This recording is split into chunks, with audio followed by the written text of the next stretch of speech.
So in this video we're going to take a look at a logical AND operator, and this evaluates to true if and only if both sides of it are true. So this is an operator. Okay, so we're going to do the following. You're going to type, open a templated project as we've done before. I trust you can do that at this point. And then we'll type the following console.writeLine, and then you'll say here, so enter string 1. And we'll read the string supplied by the user. So we'll say string s1 equals, and then console.readLine. Okay, then you'll say here console.writeLine, and then you'll say enter string 2, close that with a semicolon, and then you'll say here string s2 equals, and then you'll say console.readLine and close that. Okay, so we are going to check now whether both values have been entered. So now you would say the following code. Let me paste this down below for reference. This is the code that I have for reference. Let me delete the portion I don't need anymore. There you go. Let me now highlight this and comment that out.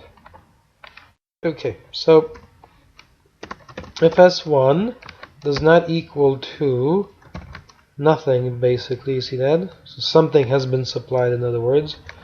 And that's what the double ampersand means. And S2 is not nothing, essentially like this. Okay, so the logical AND operator is this one right here, the double ampersand, and that simply means AND. Okay, so this whole thing will evaluate to true, meaning this condition within the if will be true if S1 is true and S2 is true. If either one is false, the body of the if will be skipped. Okay. Right, so now we're going to say string s3 equals s1 plus s2, close with a semicolon, and now we will type console.writeLine, and then we'll say s3 that substring like this.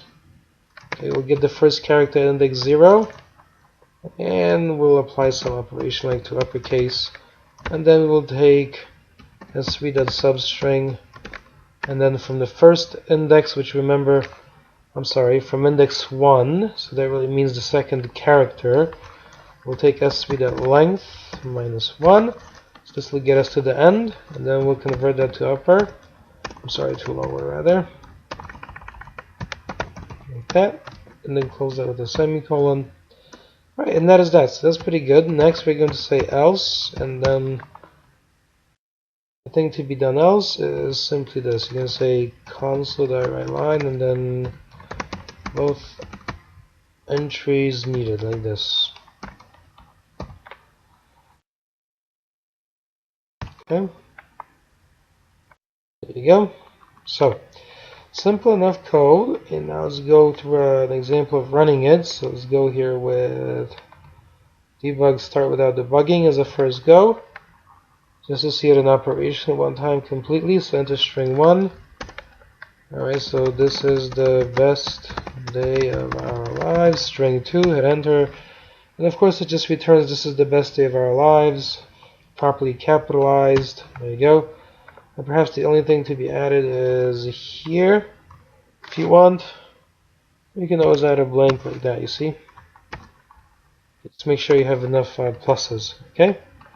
Because then this blank here is just concatenated together with this first substring of S3 and the second substring of S3 as one unit. So everything is put together as one unit. Alright, now let's take a look. On the other hand, if you go debug and start without debugging, again say it says both entries needed as expected, so that's working well. Okay. And of course debug and step into here is very powerful, as you can see, because we can step through it line by line. Just hello. And then of course let's go on to the next one. And notice that now, as you can see, S1, S2, as you can see, doesn't have anything in it, which means this block should be skipped. Look very carefully now. And it is skipped, and we skip down to the else, and that one is not skipped, right? we execute that code, and then we do that. Okay, this code is finished. There you go. Okay. Now here, if you go to tools and options, just to make you aware, there are a great number of different things that can be set. Okay, like this. So, for example, just a second. Okay, so fonts and colors is a common thing that you may want to change, like that.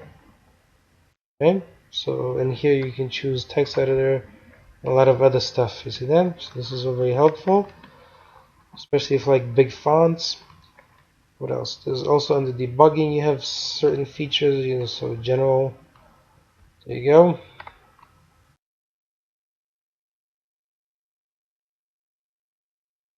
We can read through these. There's a great number of things that can be obviously set. Let's see. There you go. Just so you are aware of what's possible, and then I have an edit and continue, output window symbols, and all kinds of other features. Alright, that is it for this video. So thank you very much, and I'll see you in another one.